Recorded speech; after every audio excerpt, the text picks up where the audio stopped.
Welcome to Edison Explains, where we break down complex investment topics into clear, practical insights. What happens when the world's largest exporter of coal, palm oil, and nickel decides to sell everything through a single state-run gatekeeper? Indonesia is a genuine resource superpower, the world's #1 exporter of thermal coal, palm oil, and nickel. Combined, those three commodities topped around $65 billion in exports last year. The old model was relatively open. Private producers and traders shipped through their own channels, while the state shaped the market from the edges through levies and quotas. That changed on the 1st of June 2026. President Prabowo began routing strategic exports through one state-owned enterprise, Danantara Sumber Daya Indonesia, or DSI. The transition started with coal, palm oil, and ferroalloys, with full implementation due no later than the 1st of January 2027.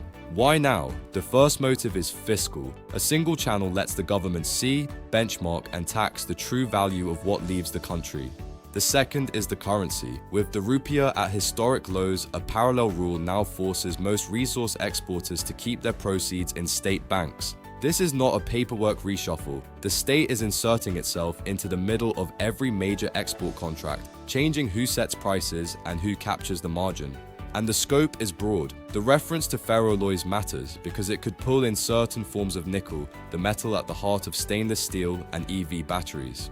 But real uncertainty remains. The detailed presidential decrees haven't been published, and palm oil fruit prices fell sharply amid the confusion. So who's in the path? The deepest exposure is among UK-listed palm oil estates, MP Evans, Anglo-Eastern Plantations, and REA Holdings, whose entire revenue base is Indonesian output. Consumer and chemicals names feel it on the input side. Unilever is a huge domestic buyer of palm oil derivatives, while Croda faces a compliance overlap with UK and EU anti-deforestation rules. In mining, Jardine Cycle and Carriage gives the broadest read through Astra, while Glencore and Anglo American keep marketing and supply contracts tied to Indonesia's downstreaming bans.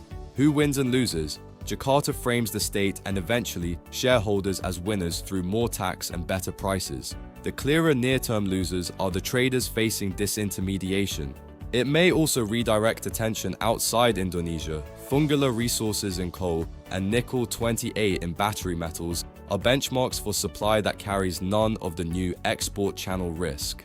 3 things to watch: the detailed decree, the 3-month review at the end of the first quarter, and whether DSE's price reviews really sit at or above market levels.